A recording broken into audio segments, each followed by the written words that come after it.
महान अध्यक्ष महोदया पधार रही हैं।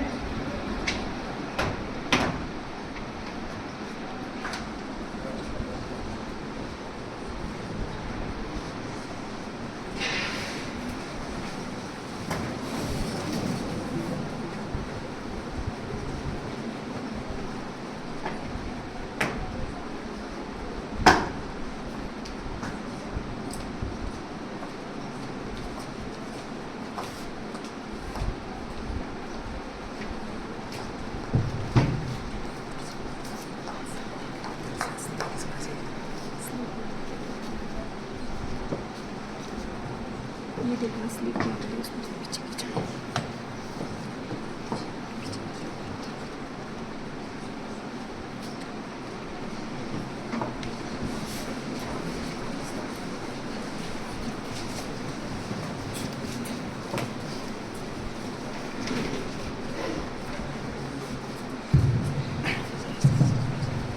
माननीय सदस्यों, युवा संसद के मॉनसून स्तर में आप सभी का हार्दिक स्वागत है।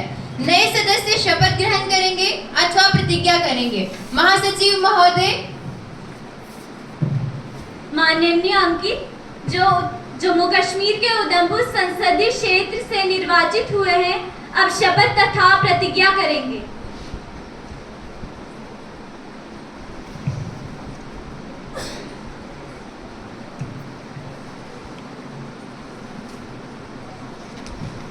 माननीय, आप शपथ ग्रहण करेंगे या प्रतिज्ञा करेंगे? शपथ। माननीय, आप किस भाषा में शपथ ग्रहण करेंगे? इंग्लिश।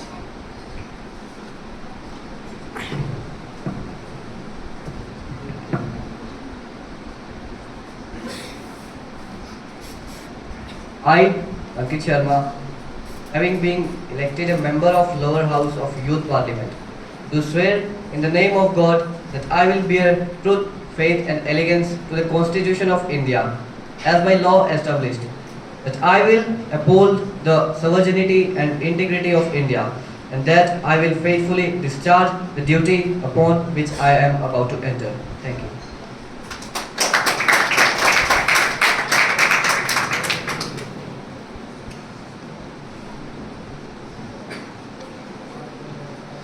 माननीय रिमझिम, जो महाराष्ट्र के अकोला संसदीय क्षेत्र से निर्वाचित हुई हैं, अब शपथ तथा प्रतिज्ञा करेंगी।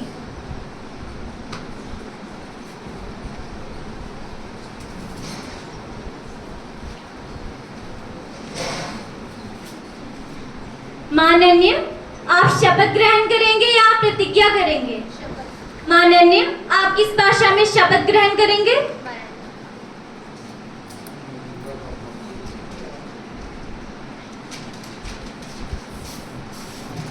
मी युवा संसदेच्या लोकसभा सदस्य म्हणून निवडून आलो आहे।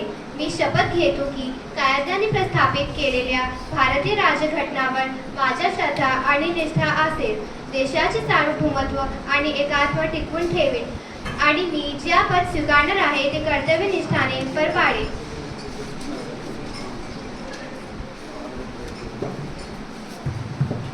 अब प्रधानमंत्री जी नए मंत्रियों का परिचय करवाएंगे।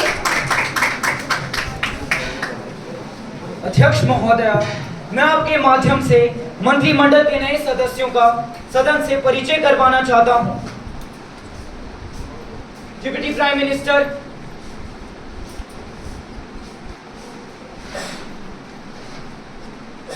Home minister, state home minister, defence minister, finance minister, law minister, foreign minister, education minister, tribal minister, sports minister, agriculture minister, women development minister,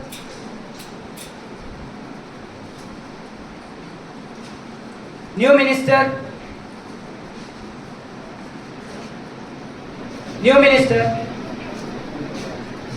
thank you.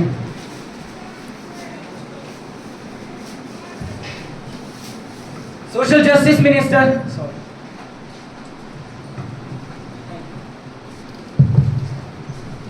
आदरणीय सदस्यों, आज हम 4 महीने के अंतराल के बाद मिल रहे हैं और मुझे बहुत दुख से सदन में ये सूचित करना पड़ रहा है कि हमारे पूर्व माननीय सांसद श्रीकांत प्रसाद अब हमारे बीच नहीं रहे।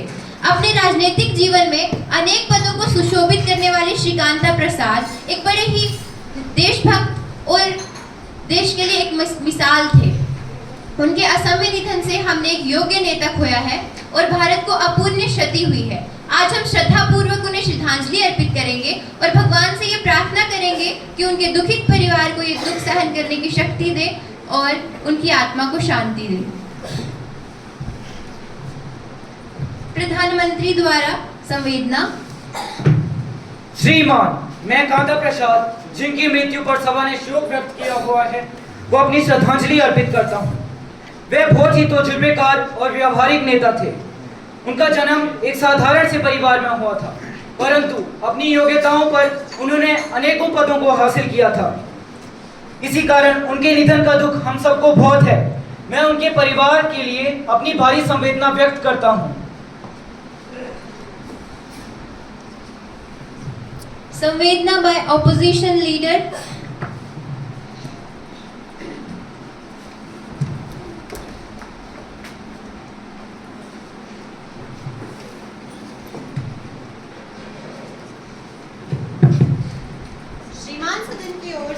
दिवंगत आत्मा को दी गई श्रद्धांजलि में मैं भी भागीदार हूँ। स्वर्गीय कांता प्रसाद जी के साथ साथ एक साथी के रूप में काम करना मेरा सौभाग्य था। वे अपने शांत एवं मीठे स्वभाव के लिए सबके प्रिय थे। वे हमेशा मुस्कुराते रहते थे और उन्होंने कभी भी किसी को नाराज नहीं किया। उनके निधन से हमने एक बहुत अच्छा सार्वजनिक, राजनीतिक एवं सामाजिक नेता को खो दिया है। मैं अपनी ओर से दुखित परिवार को संवेदना व्यक्त करती हूँ। सभी सदस्यगण अपना अपना गहरा शोक प्रकट करने के लिए कुछ क्षणों के लिए मौन खड़े होंगे।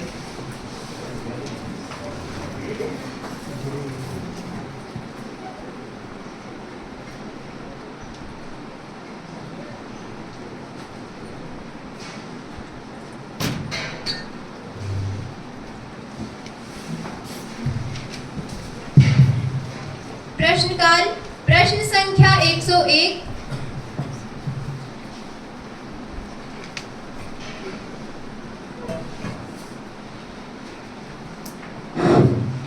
माननीय अध्यक्ष महोदया, मैं आपके माध्यम से भारत सरकार एवं रक्षा मंत्री से यह प्रश्न पूछना चाहता हूं कि रूस और यूक्रेन का युद्ध अपने चरम पर है। कोई अनुमान नहीं कि कब यह युद्ध तीसरे विश्व युद्ध का रूप ले ले। याद रखिए, यह वही युद्ध है जिसने यूक्रेन वासियों को उनके अपने देश से, अपनी मिट्टी से भागने पर मजबूर कर दिया। यह वही युद्ध है माननीय, जिसने यूक्रेन को शमशान बना दिया और यूक्रेन वासियों को शरणार्थी बना दिया। माननीय, मैं भारत सरकार से यह पूछना चाहता हूं कि यदि तीसरा विश्व युद्ध होगा तो भारत किस तरफ होगा? यदि भारत को किसी एक राष्ट्र का साथ देना पड़े तो भारत सरकार किस राष्ट्र का साथ देगी? कृपया उत्तर देने का कष्ट करें। धन्यवाद। माननीय रक्षा मंत्री जी। माननीय अध्यक्ष महोदय जी, आपके माध्यम से सदन में उपस्थित सभी सदस्यों को इस बात से अवगत करवाना चाहता हूँ। हमारे शास्त्रों में लिखा हुआ है, अयम निज परवेद गणे नाम लघु चेत साम उदारचित मानस वसुदेव कुटुंबकम। अर्थात सारा विश्व हमारा परिवार है। हम सभी इस बात को मानते हैं कि पहले दुनिया के मंच पे जब भारत कुछ बोलता था तो लोग हमारी बातों को गंभीरता पूर्वक नहीं सुनती थी।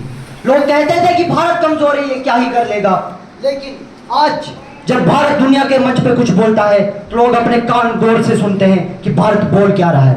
हमारे माननीय प्रधानमंत्री जी ने कहा है कि ना हम किसी से आंख उठा के बात करेंगे, ना किसी से आंख उठा के बात करेंगे। अगर हम किसी से बात करेंगे तो आंखों में आंखें डाल के करेंगे। और अभी यूक्रेन और रूस के बीच में जो युद्ध चल रहा है उसमें भारत की रणनीति यही रहेगी कि भारत हमेशा ही मानवता को पालने वाला है, वो विनाश फैलाने वाला नहीं है। भारत हमेशा से शांति का पक्ष धर रहा है, इसलिए हम किसी भी क्षेत्र पर क्षति पहुंचाने की चिंतन नहीं कर सकते। फजा ये अमन ये अमा की सदा रहेगी, फजा ये अमन ये अमा की सदा रहेगी, सुनो ये फर्ज हमारा भी है, ये तुम्हारा भी है। विश्व शांति के लिए हम चाहते हैं कि सभी राष्ट्रों को इस सिद्धांत को मानना चाहिए। यदि बात तीसरे विश्व युद्ध की आती है तो मैं आपको बताना चाहता हूं कि हमारे भारतवर्ष के आचार्य चाणक्य ने कहा था कि कोई ना किसी का स्थायी शत्रु होता है और ना ही कोई स्थायी मित्र होता है। इस प्रकार हमारे भारत में चाहे वो अमेरिका हो, रूस हो या ब्रिटेन हो, उसकी साथ देंगे जिनके संबंध हमारे साथ अच्छे होंगे। सन 1971 में बांग्लादेश युद्ध में जब अमेरिका, ब्रिटेन और फ्रांस ने अपने युद्ध को भारत के लिए लगा दिए थे, तो तब रूस ने ही हमारे रक्षा के लिए अपनी पनडुब्बियों को भेजा और उसकी मदद से अमेरिका समेत सभी देश विवश होकर पीछे हट गए। चीन के साथ युद्ध हुआ जिसमें चीन, रूस और भारत के बीच में चटनी बनकर रह गया। अंत में मैं बस इतना ही कहना चाहूँगा कि दुनिया खत्म हो जाएगी और नेता हाथ मिलाएंगे, सभी महिलाएं अपनी शहीद बेटों का इंतजार करेंगी, सभी महिलाएं अपनी शहीद बेटों का इंतजार करेंगी और सभी बच्चे अपने वीर पिता का इंतजार करेंगे और सभी बच्चे अपने वीर पिता का इंतजार करेंगे। मुझे पता नहीं हमारी मातृभूमि किसने बेची, लेकिन मैं ये बोलता हूँ कि इसकी कीमत किसी ने चुकाई। धन्यवाद माननीय महोदय।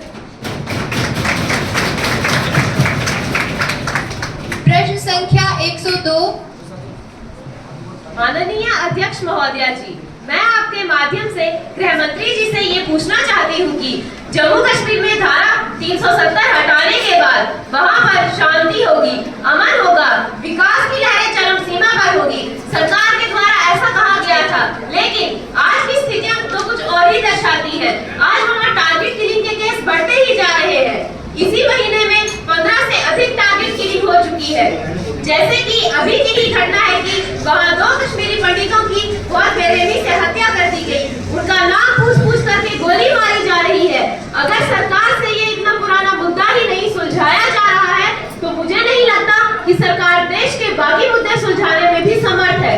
तो अब अंत में मैं बस यही कहना चाहूंगी कि फूलों से नहीं कहूंगी कुछ भी चमन के लिए, फूलों से नहीं कहूंगी कुछ भी चमन के लिए, बंदूकों से नहीं कहूंगी कुछ भी अमन के लिए, लेकिन आप लोगों से इतना जरूर कहूंगी कि 2-4 मिनट ही सही पर वक्त तो निकालिए अपने वतन के लिए, अपने वतन के लिए। माननीय गृह मंत्री जी। माननीय अध्यक्ष महोदय, मैं आपके माध्यम से ये बताना चाहता हूँ कि 5 अगस्त 2019 को धारा 370 हटने के पश्चात जम्मू और कश्मीर में विकास की लहर अपनी चरम सीमा पर है। धारा 370 हटने के बाद पहले के मुकाबले आज की परिस्थितियों में काफ़ी बदलाव आया है।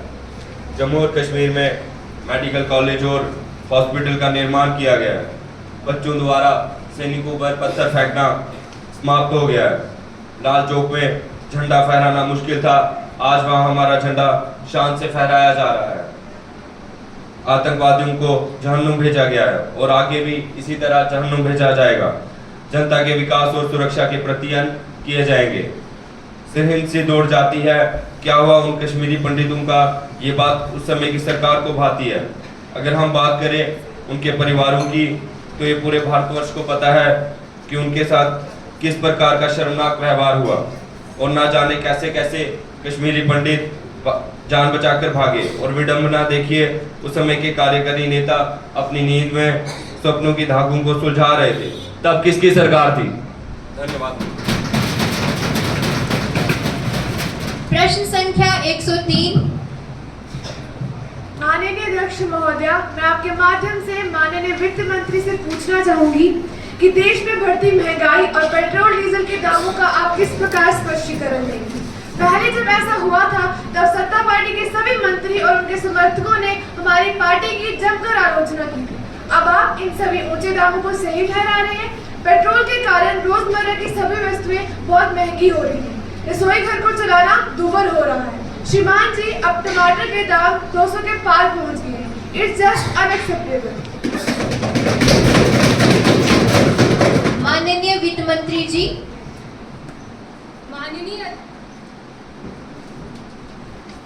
माननीय अध्यक्ष महोदय, माननीय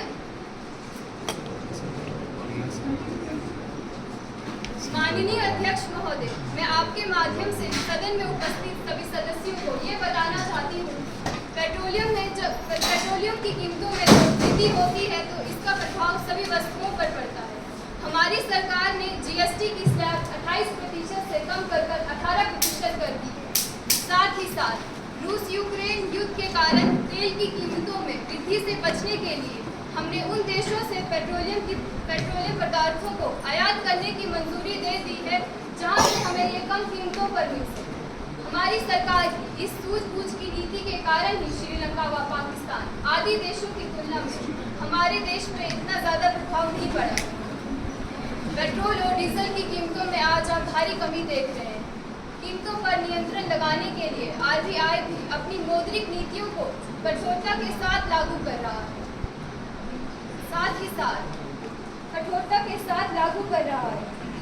ताकि अर्थव्यवस्था में मुद्रा की पूर्ति को कंट्रोल कर कीमतों की वृद्धि को रोका जा सके। अतः हमारी सरकार के इन प्रयासों से कीमतों में काफी कमी भी आई है और देश की अर्थव्यवस्था विकास की राह में आगे बढ़ रही है। धन्यवाद महोदय। प्रश्न संख्या 104। माननीय अध्यक्ष महोदया, मैं आपके माध्यम से सत्ता पक्ष से ये प्रश्न पूछना चाहूंगी कि आपके द्वारा आयोजित की जाने वाली भारत यात्रा का कोई औचित्य भी है या ये सिर्फ जनता का ध्यान अपनी ओर आकर्षित करने की कोई नई नीति है और इससे भारत की जनता का कोई लाभ भी होगा या नहीं? माननीय सत्ता पार्टी की मंत्री।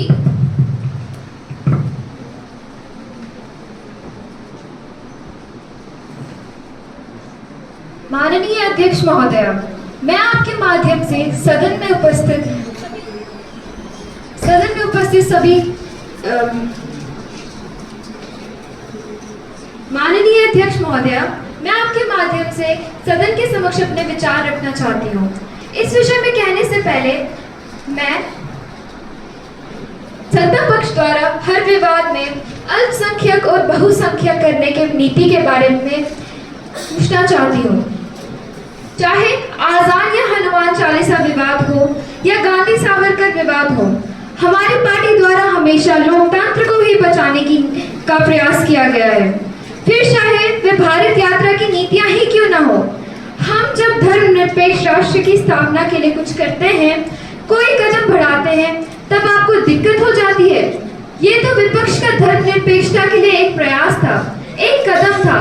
और एक बात आप कान खोलकर सुन लीजिए, हम धर्मनिरपेक्ष देश के हित के लिए कार्य करते हैं और कार्य करते रहेंगे।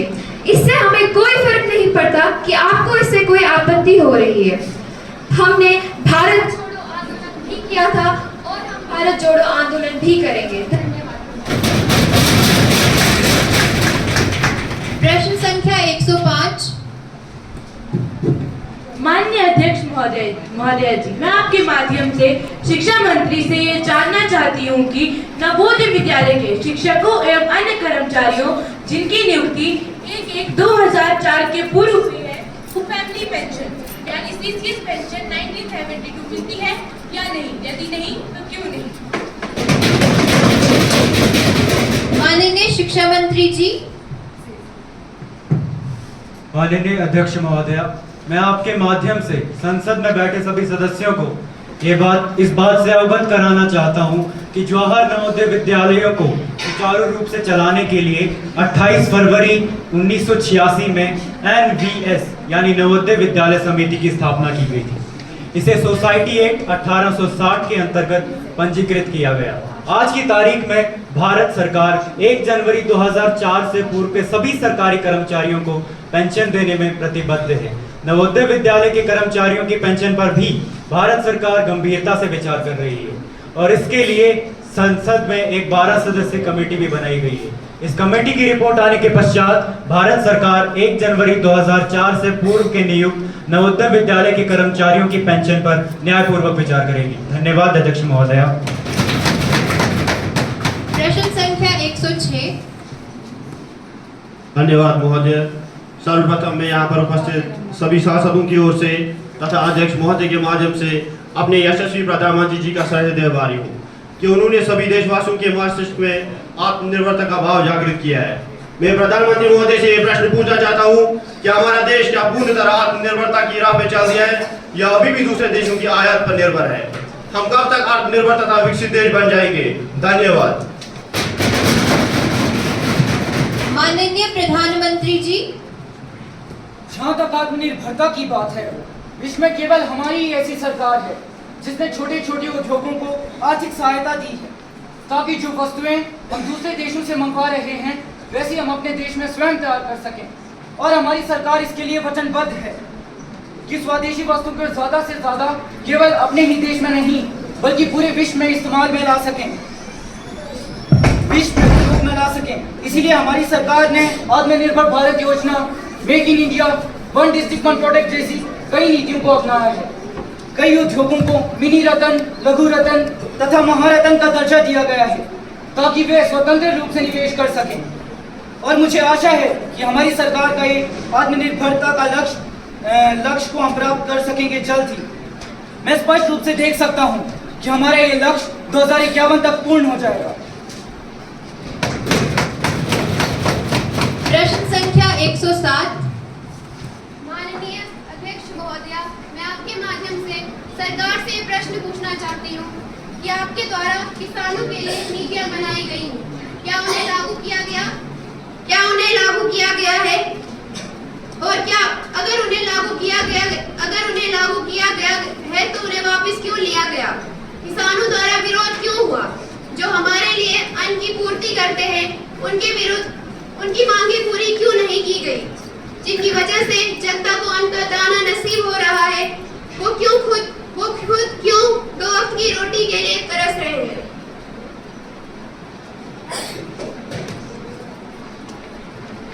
ऐसी सरकार किस काम की जो हमारा पेट भरने वालों का पेट नहीं भर सकती? अगर वे कानूनी नीतियां सही थी तो वापस क्यों ली गई, और अगर गलत तो लागू क्यों की गई? माननीय कृषि मंत्री जी। माननीय अध्यक्ष महोदया, मैं आपके माध्यम से सदस्य महोदय को ये बताना चाहती हूँ कि आपके द्वारा पूछे गए प्रश्न का उत्तर सदन में मंडल कर दिया गया। प्रश्न संख्या 108।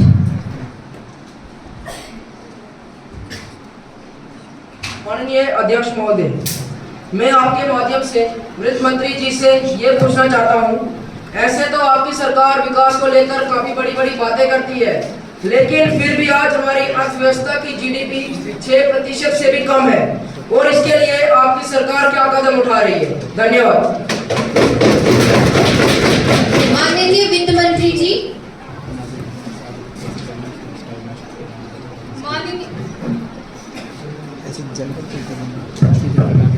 माननीय अध्यक्ष महोदय, मैं आपके माध्यम से सदन में उपस्थित सभी सदस्यों को ये बता दूं कि जीडीपी में गिरावट केवल हमारे देश में ही नहीं आई है, पूरे विश्व के देशों में इस प्रकार की गिरावट देखी जा रही है। कोविड-19 से अभी पूरे विश्व की अर्थव्यवस्था उभर रही है। अन्य देशों की तुलना में भारतीय अर्थव्यवस्था के ऊपर इतना ज्यादा प्रभाव नहीं पड़ा है, फिर भी हमारी सरकार ने इसके लिए कई कदम उठाए हैं। भारत में वैश्वीकरण तथा उदारीकरण की नीतियों को और अधिक लचीला बनाया है ताकि अधिक से अधिक विदेशी निवेश को बढ़ावा मिल सके। आधारिक संरचना के ढांचे को और अधिक मजबूत किया जा रहा है ताकि अधिक से अधिक जिसके कृषि योग्य तथा सेवा क्षेत्र में वस्तु एवं सेवाओं का विस्तार हो सके। बेरोजगारी को दूर कर रोजगारी के नए अवसर पैदा करने के लिए हमारी सरकार वचनबद्ध है। धन्यवाद महोदय। Welcome to foreign delegates. Honorable ministers, I have to make an announcement on my behalf and on the behalf of honorable members of the House. I have great pleasure in extending our warm welcome to a delegation consisting of Constituent Assembly of Nepal, who are on a visit to India as our honored guests. The honorable members of the delegation are Lady Medusa and Mr. Chaplin.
शून्यकाल। माननीय अध्यक्ष महोदय, मैं आपके माध्यम से कानून मंत्री से पूछना चाहूंगी कि सीबीआई तथा ईडी के बढ़ते दुरुपयोग के बारे में आप क्या कहना चाहेंगे? जब सीबीआई का दुरुपयोग हो रहा था तब सरकार कहां सोई हुई? सत्ता पक्ष के नेता बार बार कहते हैं कि उन्हें विपक्ष मुक्त भारत चाहिए, जो इनकी सत्तावादी सोच को दर्शाता है। जब सीबीआई का दुरुपयोग हो रहा था तब भ्रष्टाचारी सहयोगी पार्टी की सहायता से बच निकले। अंत में मैं बस यही कहना चाहूंगी, यहाँ अरमान बिकते हैं, यहाँ तहजीब बिकती है। यहाँ अरमान बिकते हैं, यहाँ तहजीब बिकती है। अरे जरा तुम दाम तो बोलो, यहाँ ईमान बिकते हैं, यहाँ ईमान बिकते हैं। माननीय कानून मंत्री जी। माननीय अध्यक्ष महोदया, मैं आपके माध्यम से सदस्य महोदया तथा सभा में उपस्थित सभी को ये बताना चाहती हूँ तथा विश्वास दिलाना चाहती हूँ कि सीबीआई निष्पक्ष थी, है और रहेगी। जो सदस्य ये कह रहे हैं कि हमारी पार्टी में आने के बाद नेताओं पर लगे आरोपों पर पर्दा डाल दिया जाता है, तो मैं इस विषय में इतना ही कहना चाहूंगी कि धूल डाले चांद ही छिपता। और रही बात विपक्षी नेताओं के घरों में छापे पड़ने की, अगर उन्हें लगता है वे पूरी तरह से ईमानदारी से कार्य कर रहे हैं तो क्यों डर रहे हैं सीबीआई की जांच से? अब जब ईमानदारी पर बात आ ही गई है तो मुझे हिंदी में एक प्रसिद्ध लोकोक्ति याद आ गई, नीम न मीठी होए चाहो सींचो गुड़ घी से। इसलिए आपसे निवेदन है कि सीबीआई को अपना काम करने दें तथा अकारण सीबीआई तथा ईडी पर आरोप न लगाएं। आदरणीय महोदया, अब मैं जो कहना चाहती हूँ उससे अगर किसी को ठेस पहुंचे तो मैं पहले ही आपसे क्षमा मांगती हूँ, क्योंकि सीबीआई की निष्पक्षता पर आरोप लगाने वाले जान लेंगी बिल्ली के सरापे छिकन ही टूटा, बिल्ली के सरापे छिकन ही टूटा और कौवे के कोसे से भैंस नहीं मरती। धन्यवाद महोदया। माननीय अपना अगला प्रश्न पूछे। माननीय अध्यक्ष महोदय, आपके माध्यम से खेल मंत्री जी से प्रश्न पूछना चाहता हूँ। आप खेलों के क्षेत्र में बहुत से कार्यक्रम आयोजित करते हैं, बच्चे भी बहुत मेहनत करके तमाम बुलंदियां हासिल करते हैं। हर वर्ष ना जाने कितने ही ओलंपिक, पैरा ओलंपिक सभी खिलाड़ियों के चयन में पारदर्शिता लाने और खेलों के हस्तक्षेप को लेकर आपकी सरकार क्या कर रही है? माननीय खेल मंत्री जी। माननीय महोदय, नमस्कार। मैं आपके द्वारा संसद को यह बताना चाहूँगा कि इस संदर्भ में हम मल्टीपल लेवल पर काम कर रहे हैं। इतनी ज़्यादा कमियां, खराबियां या गंदगी थी कि इन्हें जड़ से साफ करने में इतना वक्त लग रहा है। विभिन्न खेलों से जुड़े प्रसिद्ध खिलाड़ियों को उनके खेलों से जुड़ी एसोसिएशन के चेयरमैन आदि के रूप में नियुक्त किया जा रहा है, ताकि प्रतिभाशाली खिलाड़ियों को प्रोत्साहन मिले। खेलों में पॉलिटिकल इंटरफेरेंस कम करने के लिए ईमानदार एवं खेल से संबंध रखने वाले चयनकर्ताओं को नियुक्त किया जा रहा है। महिला खिलाड़ियों और खेलों के बीच बनी दीवार को बलपूर्वक तोड़ा जा रहा है। भारत के अलग अलग क्षेत्रों के युवा खिलाड़ियों की प्रतिभा को देखते हुए खेलो इंडिया, खेलेगा इंडिया, खिलेगा इंडिया आदि योजनाएं लागू की जा रही हैं। खेलों के लिए बजट बढ़ा दिया गया है। स्टेडियम एवं अन्य स्पोर्ट्स फैसिलिटीज पर काम चल रहा है एवं आधारभूत ढांचा विकसित किया जा रहा है। माननीय, मैं विपक्ष से ये पूछना चाहूँगा कि अगर आप समाचार पढ़ते या सुनते हैं तो आप ये जानते होंगे कि दुनिया का सबसे बड़ा क्रिकेट स्टेडियम भारत में है, जिसका नाम नरेंद्र मोदी स्टेडियम है। क्या आपको नहीं लगता कि भारतीय स्पोर्ट्स फैसिलिटीज के विकास का यह सबसे बड़ा प्रमाण है? अंत में मैं अपने एवं अपनी सरकार की ओर से यही कहना चाहूँगा, मेडल ला रही हैं बेटियां लड़कों से ज़्यादा। ये मेडल ला रही हैं बेटियां लड़कों से ज़्यादा, खेलों में अपना हुनर आजमा रही हैं बेटियां। धन्यवाद। माननीय अपना अगला प्रश्न पूछे। माननीय अध्यक्ष महोदय, मैं आपके माध्यम से उप प्रधानमंत्री जी से अपना ये प्रश्न पूछना चाहता हूँ कि चीन की संयुक्त राष्ट्र संघ में स्थायी सीट, चीन द्वारा उत्पन्न सुरक्षा चुनौतियां और बहुत सारे विवाद हैं जो चीन, जो कि हमारा पड़ोसी भी है, वो बहुत सारी सुरक्षा चुनौतियां हमारे लिए जो है उत्पन्न कर रहा है। मैं सत्तादल से यह प्रश्न पूछना चाहता हूं कि वो तिब्बत, डोकलाम विवाद, अक्साई चीन, उनके बारे में भारत सरकार क्या कर रही है? कहां सोई है हमारी सरकार? कृपया उत्तर दें। माननीय उप प्रधानमंत्री जी। माननीय अध्यक्ष महोदय, मैं आपके माध्यम से विपक्षी दल को ये बताना चाहती हूँ कि मैं आपके प्रश्नों का उत्तर एक एक करके देना चाहती हूँ। सबसे पहले, संयुक्त राष्ट्र संघ में स्थायी सीट वे चीन के कारण ही नहीं मिल पा रही है। अन्य राष्ट्र एक तरफ होकर एवं चीन विपक्ष में खड़ा रहकर भारत के राष्ट्र संघ की सीट को अस्वीकार कर रहा है। ये तो आप ही की पार्टी की भूल थी कि 2 बार मौका मिलने के बावजूद भी 1950 में आपने उस मौके को अपनी झूठी मित्रता बढ़ाने के लिए अस्वीकार कर दिया था। 1962 में आपकी ही पार्टी सत्ता में थी जब आप सफेद कबूतर उड़ा रहे थे और हमारे फौजी भाई इंडिया चाइना जंग लड़ रहे थे। ये आप ही की सरकार की ढील थी कि उस समय बॉर्डर पर बचाव करने लायक भी स्थिति नहीं थी। युद्ध से मुझे कुछ पंक्तियां याद आ रही है। हर लड़ाई तुमको थोड़ा बदल देती है, कि हर लड़ाई तुमको थोड़ा बदल देती है। कोई भी किरदार हो, पुरु, अर्जुन या अशोक, कभी बल कभी हल तो कभी निर्मल कर देती है। इसके बाद भारत ने विवाद की हालात निर्मल करने की भरपूर कोशिश की। ये तो हुई युद्ध की बात। चीन की विस्तारवादी नीतियों के खिलाफ हमारी सरकार ने बहुत सारे कदम उठाए हैं, जैसे कि लोकल फॉर वोकल स्कीम की शुरुआत की गई है, जिसकी वजह से हमारा देश उन्नति की राह पर अग्रसर है। हमारे देश में पुल, सड़क, हेलीपैड जैसी आदि चीजें तैयार हो रही है, जिसकी वजह से हमारा भारत का इंफ्रास्ट्रक्चर मजबूत होता जा रहा है। शहीदों को नमन हो, योद्धाओं को सम्मान हो, कि शहीदों को नमन हो, योद्धाओं को सम्मान हो, लोकल फॉर वोकल हो, देश में आत्मनिर्भर हो। हमारी सरकार द्वारा किए गए कार्य मुझे बताने की जरूरत नहीं, परंतु 2019 से अब तक हमारी सरकार ने चीन के खिलाफ कड़े कदम उठाए हैं। जैसे 726 चीनी नागरिकों को वीजा की प्रतिकूल सूची में डाल दिया गया है। इस सूची में शामिल लोग भारत में प्रवेश नहीं कर सकते हैं। हमारे रक्षा मंत्री ने बॉर्डर पर चीन के खिलाफ 50,000 से भी अधिक सैनिक भिजवा दिए हैं, जिससे बॉर्डर पर सैनिकों की संख्या 2 लाख से भी अधिक हो गई है। उन सैनिकों के पास आधुनिक हथियार है जो रक्षात्मक एवं आक्रामक दोनों हैं, जैसे कि S-400 defence system, Rafale fighter plane, BrahMos जैसे शक्तिशाली मिसाइलें तथा भारत में निर्मित तोपें तैनात हैं।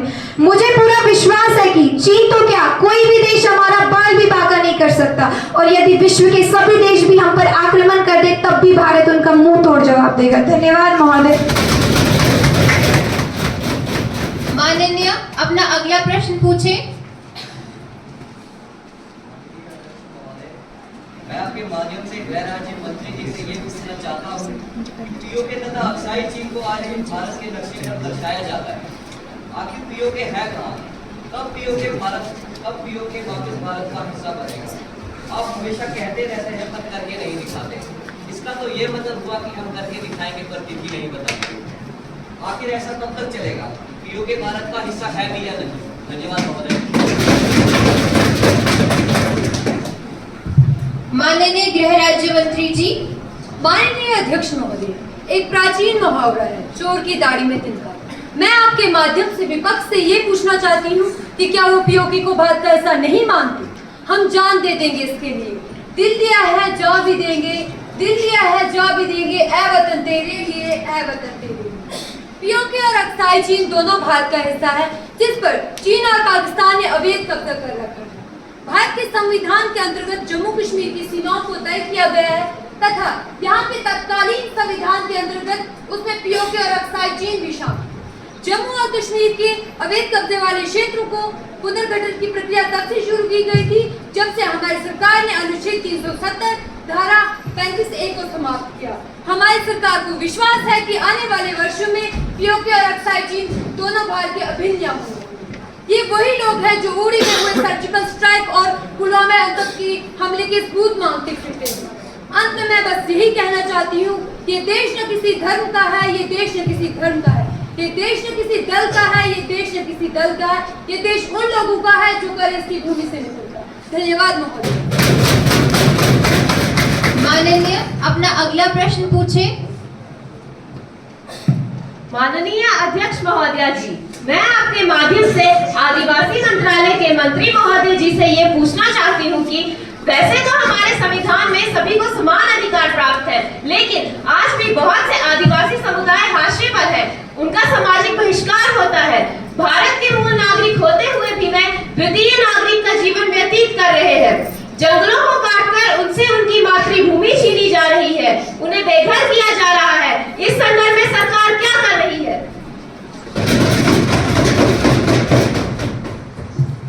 माननीय आदिवासी मंत्रालय के मंत्री। माननीय अध्यक्ष महोदय, मैं आपके माध्यम से सदस्य महोदय से पहले प्रश्न पूछना चाहूँगा कि हमारी सरकार से पूर्व कितने ही साल आपकी सरकार सत्ता में रही। माननीय, आपने क्या कर दिया? चलिए आप किन्हीं भी 3 ऐसी योजनाओं के बारे में बताएं जो आपने आदिवासी जनजाति समाज के लिए बनाई हुई। औरों के ख्यालात की लेते हैं तलाशी, कि औरों के ख्यालात की लेते हैं तलाशी और अपने गिरेबान में जाकर देखा नहीं जाता। अध्यक्ष महोदय, मैं आपके माध्यम से संपूर्ण संसद को बताना चाहूँगा कि हमारी सरकार द्वारा आदिवासी लोगों के लिए कई स्पष्ट नीतियाँ बनाई गई हैं, जिनमें एकलव्य विद्यालय को ही देख लें, जहाँ हर आदिवासी छात्र को सभी प्रकार की सुविधाएं दी जाती हैं। उनकी शिक्षा, दवा, रहन सहन आदि यहाँ सब उपलब्ध है। हमारी सरकार द्वारा आदिवासी जिले की भी योजनाएं चलाई गई, जिनकी देख रेख डायरेक्ट पीएमओ द्वारा की जाती है। उज्ज्वल योजना के माध्यम से हर घर बिजली तथा गैस का कनेक्शन पहुंचाने का प्रयास किया जा रहा है। माननीय, अपना अगला प्रश्न पूछे। माननीय अध्यक्ष महोदय, अगर इतिहास पढ़कर नफरत करना सीखेंगे तो भविष्य बर्बाद कर देंगे। इतिहास पढ़कर साहसी बनना सीखें ताकि सामाजिक समस्याओं का हल निकाल सकें। माननीय अध्यक्ष महोदय, मैं आपके माध्यम से सत्ता पक्ष से यह प्रश्न पूछना चाहती हूँ कि आज के भारत में जो धर्म की राजनीति प्रचलित हुई है, जिसको मैं सांप्रदायिकता का नाम देना चाहूँगी, जिसके चलते आज देश में कई मुद्दे बार बार उठ रहे हैं, जगह जगह पर दंगे हो रहे हैं। इस संदर्भ में सत्ता पक्ष की क्या नीति है? सांप्रदायिकता की बेड़ियों को तोड़ना होगा। अब युवाओं को धार्मिक नफरत को छोड़ना होगा। धर्म के नाम पर वोट देकर आखिर जाएंगे कहां तक? सब तेरे पवित्र नाम का जाप करते हैं, सब तेरे पवित्र आशीर्वाद की अभिलाषा रखते हैं और सब तेरे ही गीतों का गान करते हैं। धन्यवाद। माननीय प्रधानमंत्री जी। माननीय अध्यक्ष महोदय, मैं आपके माध्यम से ये कहना चाहूंगा कि आज हमारी ही पार्टी पर सांप्रदायिकता का आरोप लगाया जा रहा है। अरे सवाल तो ये है कि कौन है सांप्रदायिक और क्या है सांप्रदायिकता? 1946 में 16 अगस्त से डायरेक्ट एक्शन डे हुआ। 1947 में भारत, हमारी मातृभूमि का 3 टुकड़ों में विभाजन हुआ और लाखों लोग मारे गए। लोगों को अपने पूर्वजों की मातृभूमि को छोड़ना पड़ा। तब तो हमारी सरकार नहीं थी। यदि ईमानदारी से विश्लेषण किया होता तब तो पता लगता कौन है सांप्रदायिक। ये तो छोटी छोटी बातों का बतंगड़ बना रहे हैं। 1984 में सिखों का कत्लेआम हुआ, तब ये चुप थे और कोयम्बटूर और बेंगलुरु बम धमाके के आरोपी की फांसी रुकवाने के लिए आधी रात को माननीय न्यायालय को खुलवाया गया। पुणे, यूपी, लखनऊ, कानपुर और ना जाने कहां कहां दंगे हुए। तब इनके मुंह पर ताला लग गया था।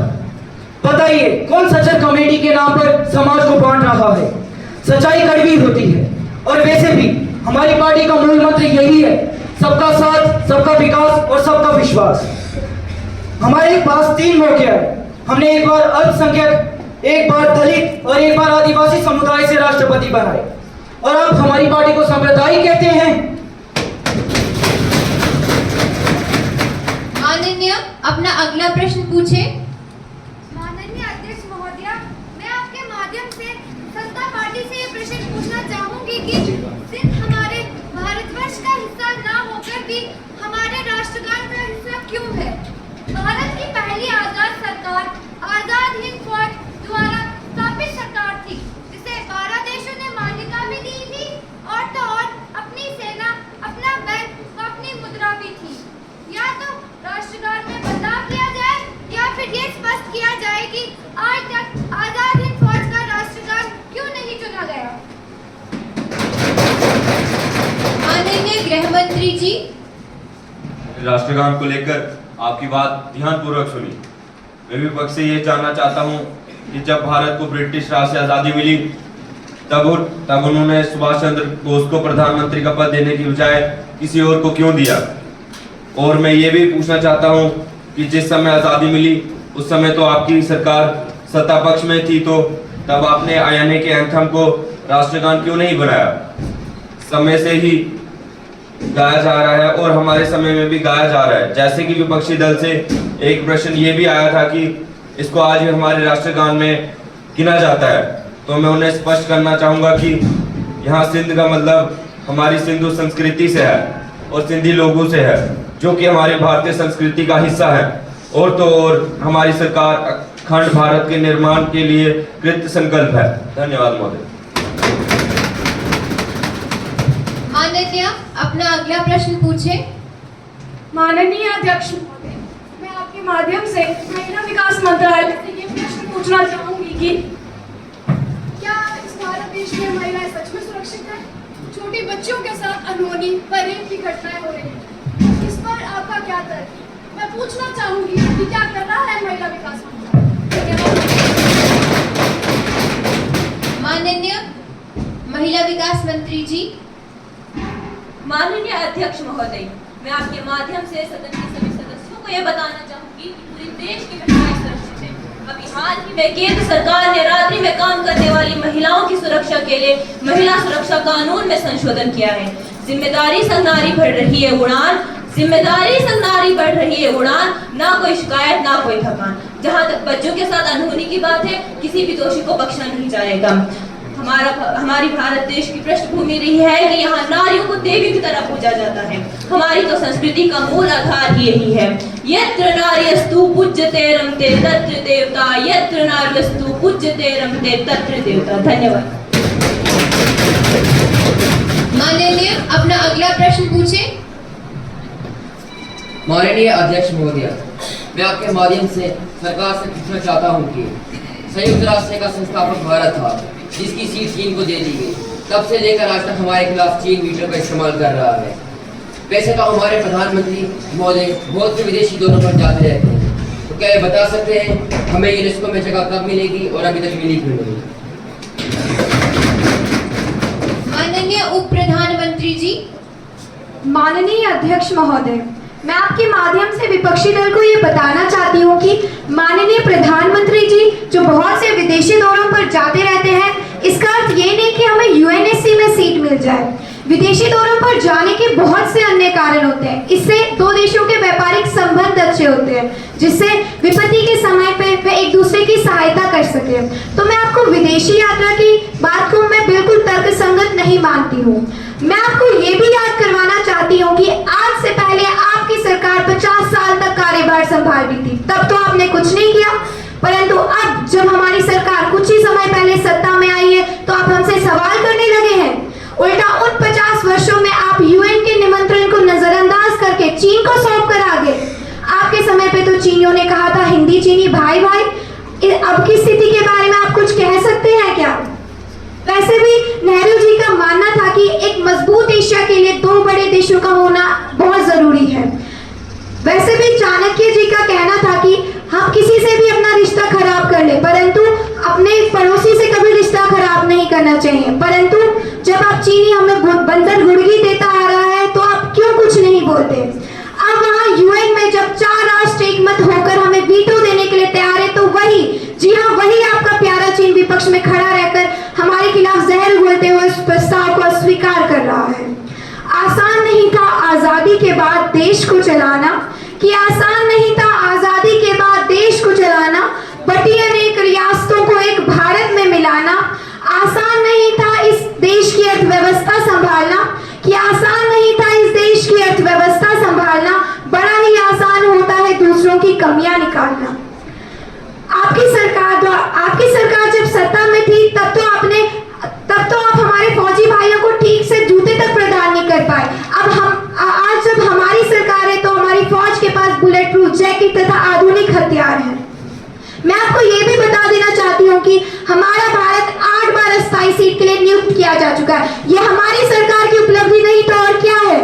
और वो दिन दूर नहीं जब भारत यूएनएससी का स्थायी सदस्य बन जाएगा। हमारे प्रधानमंत्री जी के विदेशी दौरों का ही परिणाम है कि आज 80% देशों के संबंध भारत के साथ अच्छे हैं, और वही 80% देश हमारे भारत की सीट के पक्ष में है। सौगंध मुझे इस मिट्टी की, मैं देश नहीं मिटने दूंगी, मैं देश नहीं रुकने दूंगी, मैं देश नहीं झुकने दूंगी। मेरा वचन है भारत माँ से, जी हाँ मेरा वचन है भारत माँ से, तेरा शीश नहीं झुकने दूंगी। जाग रहा है देश मेरा, हर भारतवासी जीतेगा। हमें फिर से दोहराना है से दोहराना है, खुद को याद दिलाना है, ना भटकेंगे ना अटकेंगे, मैं देश नहीं झुकने दूंगी। धन्यवाद महोदय। ध्यान आकर्षण प्रस्ताव प्रश्न विपक्ष। माननीय अध्यक्ष महोदय, मैं आपके माध्यम से सरकार से पूछना चाहती हूँ कि भारत में हर वर्ष मानसून के बाद भूस्खलन, बादल फटने, अतिवृष्टि की सैकड़ों घटनाएं होती हैं। इससे लाखों लोगों के जान माल का नुकसान होता है तथा सरकार हर वर्ष लाचार नजर आती है। हर वर्ष सरकार थोड़ा बहुत राहत कार्य करने के बाद अपने दायित्व का इतिश्री कर देती है। आखिर कब तक जनता हर वर्ष परेशान होती रहेगी? सरकार कोई ठोस कदम क्यों नहीं उठाती है? इतनी संवेदनाहीन सरकार कैसे हो सकती है? पूछता है भारत, कृपया जवाब दे। एक ही बार की बारिश से क्यों शहरों में जल प्रभाव की समस्या हो जाती है, नालों की सफाई की पोल खुल जाती है, पानी बसों के अंदर तक घुस जाता है? कृपया बताने का प्रश्न। Message from Upper Chamber. Secretary General to report message from Upper Chamber of the Youth Parliament. Madam, I have to report the following message received from the Secretary of the Upper Chamber of Youth Parliament. In accordance with the provision of rules of procedure and conduct of the business in Upper House of Youth Parliament, I am directed to enclose the copy of the Prevention of Crimes in the name of the Honor and Tradition Bill 2022, which has been passed by the Upper Chamber at its sitting held on 5 of August 2022. Secretary General to lay on the table of the House Prevention of Crimes in the Name of Honor and Tradition Bill 2022 as passed by the Upper Chamber. Madam, I lay on the table of the House the Prevention of Crimes in the Name of the Honor and Tradition Bill 2022 as passed by the Upper Chamber.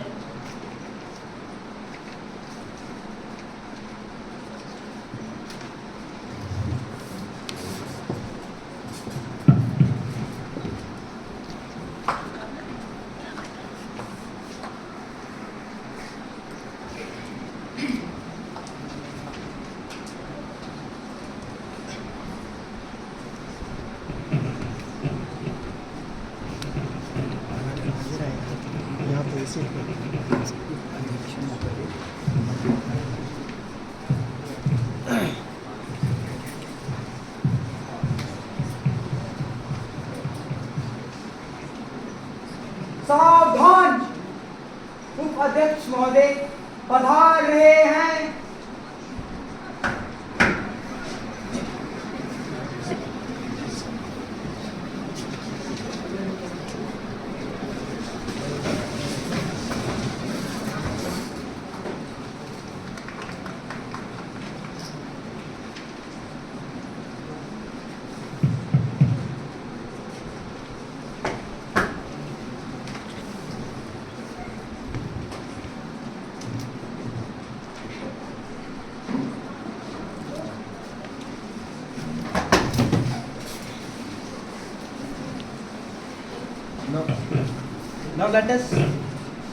Now let us take up a motion on coercive religious conversions by the leader of opposition for a debate in house.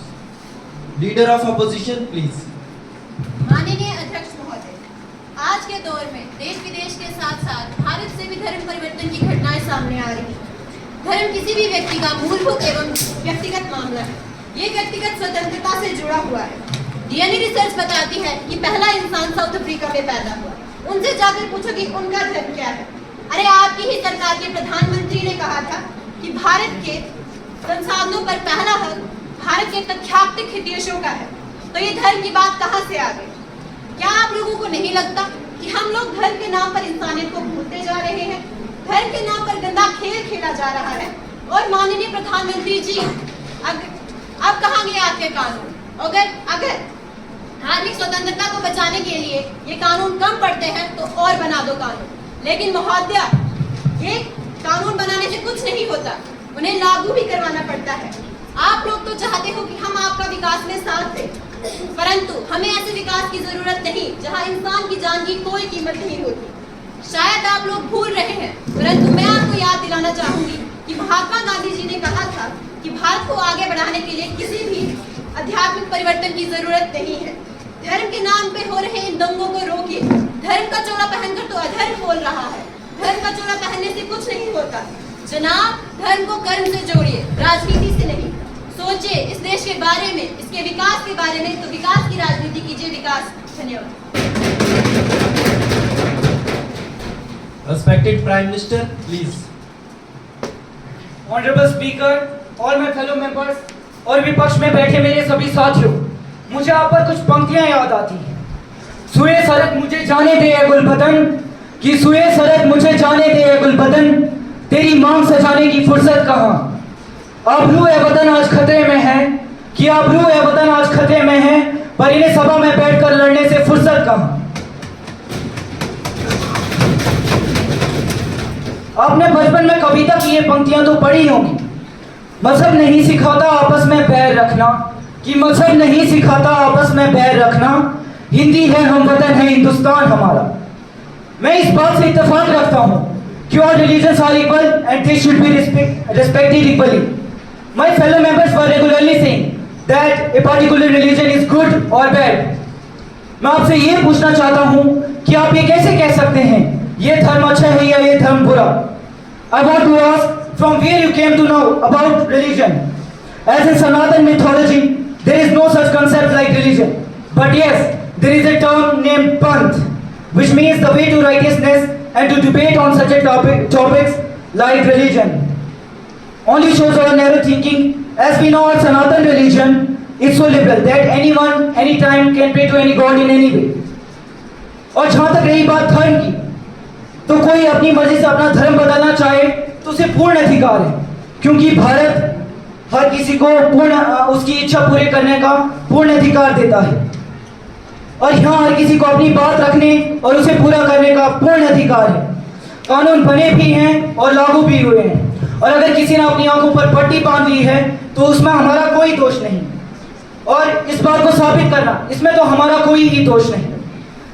विकास की बात करते हैं आप। अगर देश की आपको इतनी ही चिंता होती तो यहाँ बैठकर हमसे लड़ने के बजाय आप हमारी सही नीतियों को गलत ठहराने का प्रयास ना करते। बस अंत में इतना ही कहना चाहूंगा, यहाँ पर राम बसता है यहाँ रहमान बसता है, कि यहाँ पर राम बसता है यहाँ रहमान बसता है। जो हिंदी बोलते हैं वही भारतीय नहीं होते, कि जो हिंदी बोलते हैं वही भारतीय नहीं होते, वह भी भारतीय होते हैं जिनके मन में भारतवर्ष बसता है, भारतवर्ष बसता है।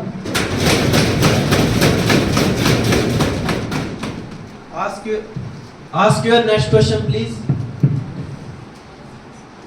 माननीय अध्यक्ष महोदय, जानवरों की प्रजातियों के लिए अनेक सी योजनाएं, समितियां, नीतियां लागू की गई हैं, परंतु आवारा जानवरों के शोषण के संदर्भ में अभी तक सरकार ने कोई कदम क्यों नहीं उठाया। पशु जो सुन बोल नहीं सकता, अपनी भाव भंगिमा द्वारा अपने विचार प्रस्तुत करता है, वे बेजुबान जानवर जो हमारी भाषा नहीं समझ सकते, वे अपने ऊपर हो रहे अत्याचारों या यातनाओं का विवरण कैसे दें। और जो योजनाएं यदि हम लुप्त होती प्रजातियों के लिए बनाई भी गई हैं, उनका पालन भी सही ढंग से होते हुए दिखाई नहीं दे रहा। अन्यथा इतनी प्रजातियां आज लुप्त नहीं हुई होती। और जहां तक बात जानवरों की है, जिन्हें कुछ मक्कार लोग सोशल मीडिया पर प्रदर्शन करते हैं और फिर मरने के लिए सड़क पर छोड़ दिया जाता है, इसके संदर्भ में सरकार कुछ ठोस कदम क्यों नहीं उठा रही। विडंबना तो देखिए कि जो भी समितियां इन आवारा जानवरों की सुरक्षा व संरक्षण के लिए कदम उठा रही हैं, वह सब गैर सरकारी NGO है। सरकार द्वारा इन बेजुबानों पर हो रहे अत्याचारों को अनदेखा क्यों किया जा रहा है? ऐसा कब तक होगा? सम्राट अशोक की तरह जानवरों से हमदर्दी कब दिखाई जाएगी?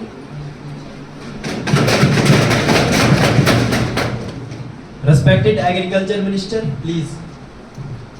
सामान्य अध्यक्ष महोदय, मैं आपके माध्यम से विपक्षी दल से ये पूछना चाहूंगी, जब सत्ता में आपकी सरकार थी तब भी बेजुबान जानवरों की हत्या की जाती थी, तब क्या इंसानियत की आंखों पर पट्टी बंधी हुई थी?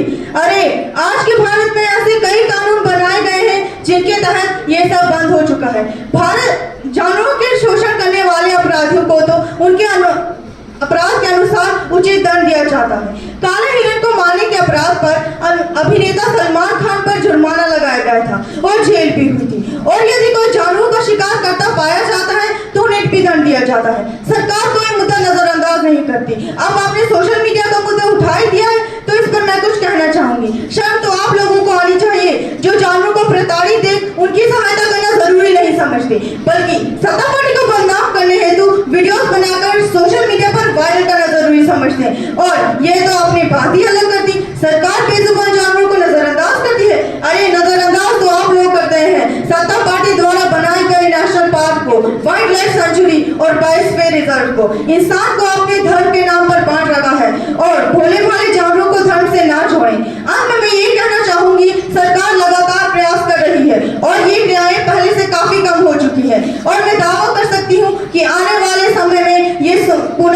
मुलाकात हो जाएगा।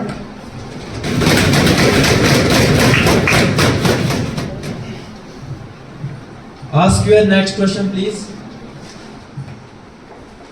Respected Foreign Minister, we are eager to know how you are helping poor and the poorest individual with ideal life, how you reduce the education fee for the students who are looking to get basic education. What are the various schemes that you have made for such purpose? Kindly elaborate. Thank you. Respected Foreign Minister, please. Respected Speaker, Honorable Speaker, as a Foreign Minister, my role is primarily involves international relations. But I can contribute in helping the poor and the poorest individuals. Let me tell all of you that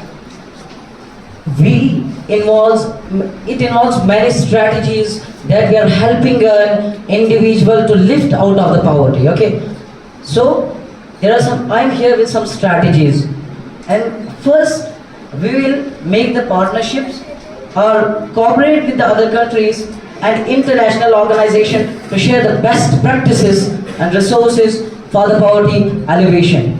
It's the first strategy. Moving ahead, we will talk about the second strategy, that encouraging the international trade agreements and foreign investments that create the jobs and economic growth. It indirectly helps in the poor individuals. Now, talking about the man strategy, that is, we will interact with the humanitarian aid. Means we coordinate with international agencies to ensure that emergency aid and resources reaches those who needs in the crisis or the national disasters, including food, shelter, and medical care. I think it's enough. Thank you. Then what about conflicts? How does your country handle its regional conflicts with other nations? Perhaps you may be aware that these conflicts, violence and distances can create havoc and disasters for the country. So what are the measures to be enacted in the end or make any solution so these conflicts can be eradicated from our nations? Kindly response. Thank you. Respected Speaker, there are many approaches with which we can handle the conflicts between the other nations. So first one involves the diplomatic negotiations, or simply the negotiations. Okay. The second one involves the restrictions on the economic sanctions or the trade. So here is the twist, that when we impose the restrictions on the economic sanctions or when we impose the restrictions on the trade, so that means we are pressurizing the other country. So it comes under pressure and they change their behavior and policies too. And the last one is that alliances and the partnerships. So these are some ways with which we can handle the conflicts with the nations without any violence. Thank you very much.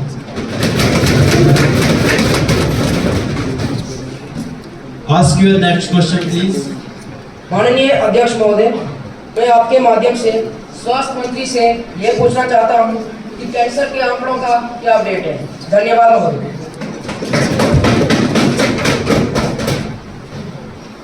Respected Health Minister, please. Respected sir, I would like to answer the question through some data. As per National Cancer Registry Program, data of Indian Council of Medical Research, the number of estimated incidences cancer cases in India for year 2020 is about 17.35 lakh, which is higher than the World Health Organization estimates. Sir, as per NCRT, there is a risk of 8 men and 9 women developing cancer for 74 years in the absence of any competitive cause of death. The estimated mortality of cancer in India is not available yet. Thank you, sir.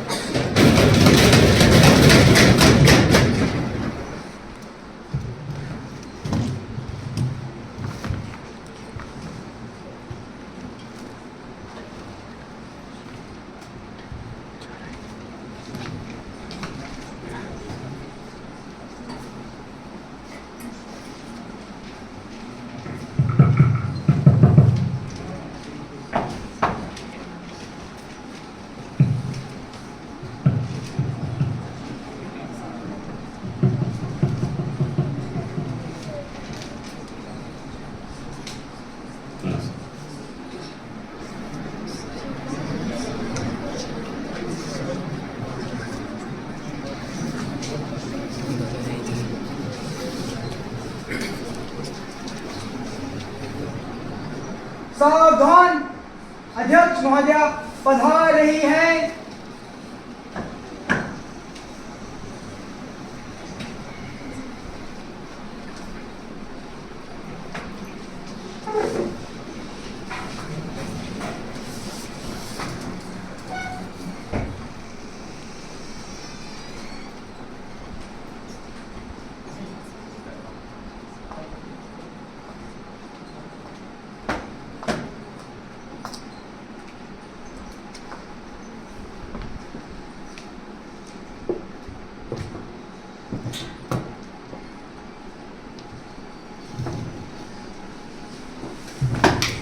Bill segment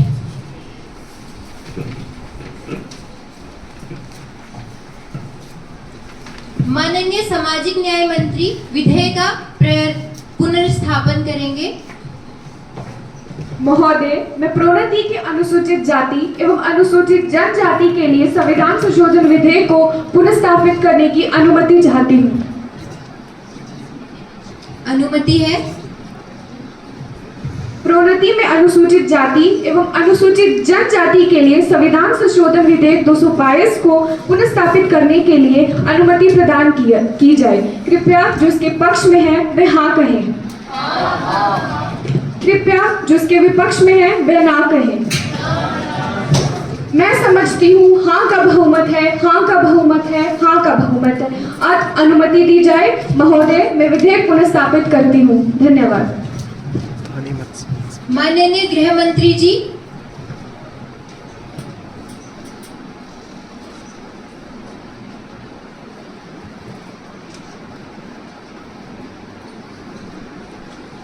महोदय, मैं जनसंख्या नियंत्रण कानून bill की पुनर्स्थापना करने की अनुमति चाहता हूँ।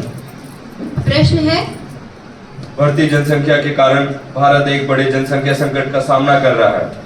अगर हम आज़ादी के समय की बात करें तो भारत की आबादी लगभग 35 करोड़ थी और आज की बात की जाए तो ये आबादी बढ़कर 135 करोड़ तक है। जनसंख्या विस्फोट न केवल मनुष्य को बल्कि हमारे संसाधनों को भी प्रभावित करता है। आमतौर पर देखा गया है कि अनपढ़ और गरीब वर्ग के बच्चों की जनसंख्या अधिक होती है। ये मनुष्य रूप से होता है क्योंकि उन्हें पर्याप्त जानकारी नहीं होती है। जनसंख्या ही बेरोजगारी का मुख्य कारण है।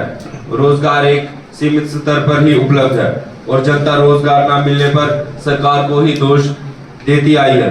चीन ने वन चाइल्ड पॉलिसी सही समय पर लगाकर जनसंख्या पर नियंत्रण कर लिया है। हमें इसके लिए पहले ही बहुत देर हो चुकी है।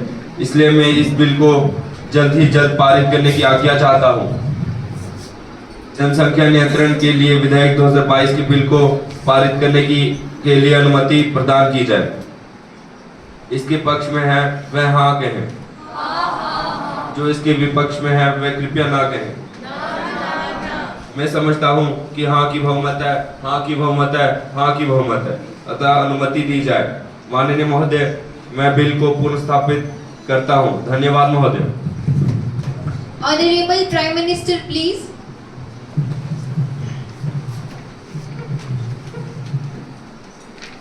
ना हमेशा सरकार मेरी होगी ना रोब मेरा होगा, कि ना हमेशा सरकार मेरी होगी ना रोब मेरा होगा, ना बड़ा सा नाम मेरा होगा। मुझे तो एक बात का गौरव रहेगा कि मैं हिंदुस्तान का हूं और हिंदुस्तान मेरा होगा, हिंदुस्तान मेरा होगा। आज आजादी के 75 वर्ष पूरे हो चुके हैं। हमारा देश आत्मविश्वास से भरा हुआ है। सपनों को संकल्प के साथ परिश्रम की नई परिभाषा को गढ़ते हुए देश नई ऊंचाइयों को छू रहा है। आपके 55 वर्ष और हमारे कुछ वर्ष, अगर आप चाहते काम करना तो 2 दशकों में हिंदुस्तान के हर घर में बिजली पहुंच जाती। ये तो 20 साल में पूरा हो जाना चाहिए था, वह मैंने आकर पूरा किया है। 2004 में भी दिन था, 2009 में भी दिन था, 2010 और 2014 में भी। और मुझे घरों में बिजली पहुंचाने के लिए दिन रात मेहनत करनी पड़ी है। अनुभव करता है जब मिलावटी सरकार आती है तो क्या होता है। अब तो महामिलावटी सरकार आने वाली है। जो हेल्थ कॉन्शियस सोसाइटी है वह भी मिलावट से मुक्त भारत ढूंढती है। ये मेरा सपना नहीं, मैं तो महात्मा गांधी जी का सपना पूरा कर रहा हूं।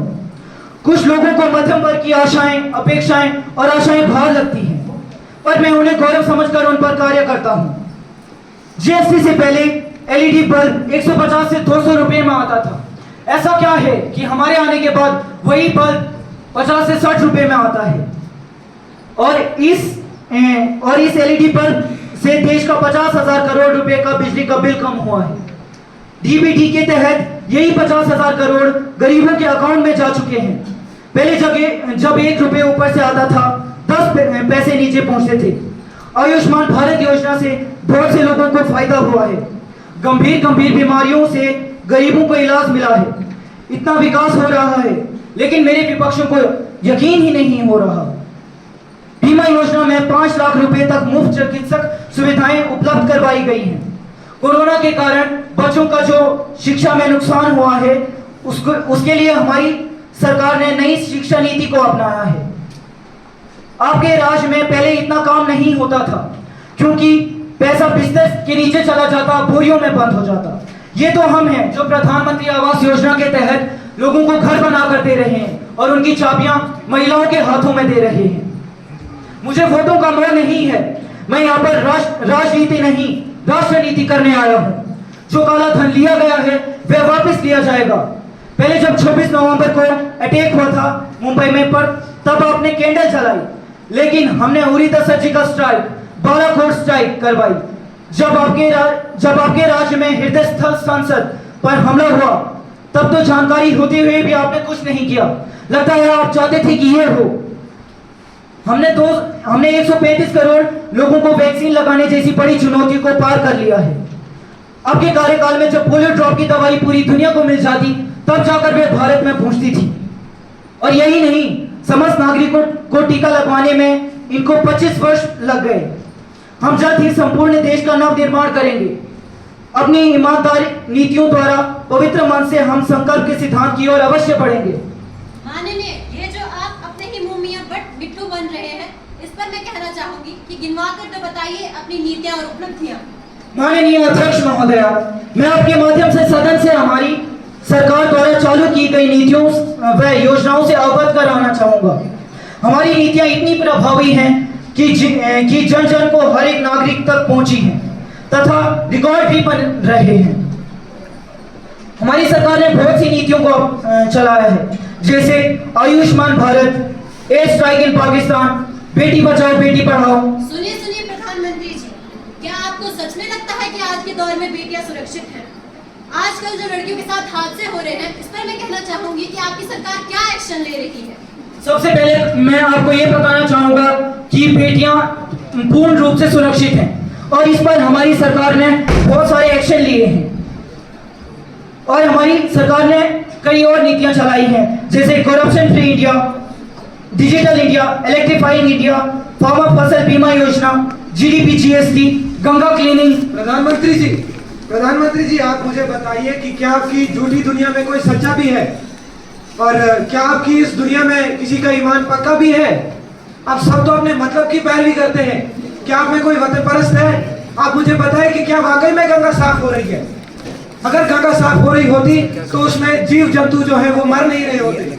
वहाँ ब्लाइंड डॉल्फिन जैसे जीव जंतु हैं वो आज विलुप्त हो रहे हैं। क्या आपके पास इसका उत्तर है? कृपया अगर उत्तर है तो आप देने का कष्ट करें। जी बिल्कुल, हमारी सरकार से जितना हुआ है हमने उतना अपनी तरफ से अपना पूर्ण रूप से अपना योगदान दिया है और गंगा बिल्कुल क्लीन हो रही है।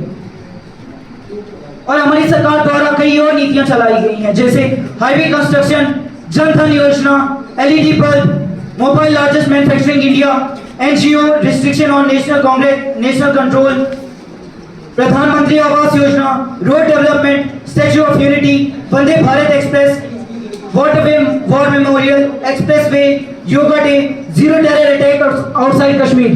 एक मिनट, आप ये जो जीरो टेररिस्ट अटैक ये बड़े दावे कर रहे हैं, तो आज भी जम्मू कश्मीर में हर रोज हमले क्यों हो रहे हैं? हर रोज हमारी सेना जान क्यों गंवा देती है? आपको सिर्फ बड़ी बातें करनी आती है या आप ग्राउंड पे भी काम कर रहे हैं? कृपया जवाब दें। हमारी सरकार से जितना हो सकता है हमने पूर्ण रूप पर उस पर काम किया है। जैसे कि हमारे रक्षा मंत्री ने 50 करोड़ सैनिक, 50 लाख सैनिक हमारी बॉर्डर पर भेज दिए हैं और हमारी सरकार से जितना हो रहा है हम उतना कर रहे हैं। परंतु अब हर जगह हम जाकर तो ये नहीं कर सकते कि हम हर जगह पर खुद जाकर रोक लें। आतंकवादी अगर आ रहे हैं तो उन पर पूर्ण रूप से एक्शन भी लिया जा रहा है और बहुत सारे आतंकी मारे भी गए हैं। धन्यवाद। Now the House is adjourned to meet again tomorrow at 11 a.m.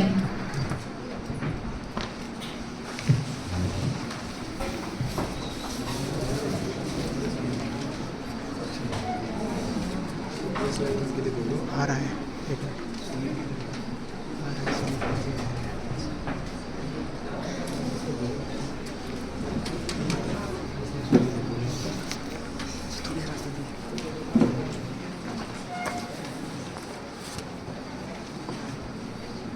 राष्ट्रगान शुरू कर।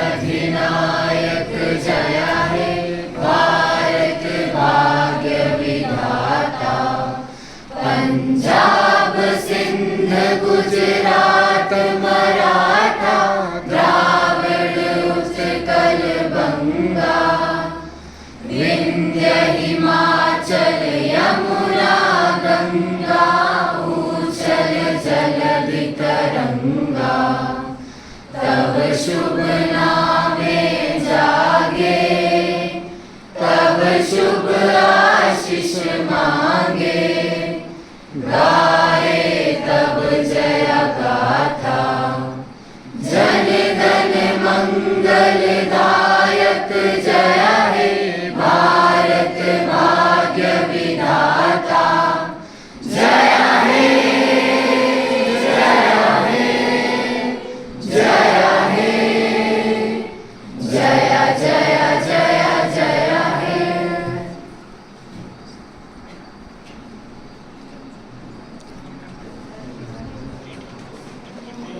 भारत माता की जय, भारत माता की जय, भारत माता की जय, वंदे मातरम, वंदे मातरम, वंदे मातरम।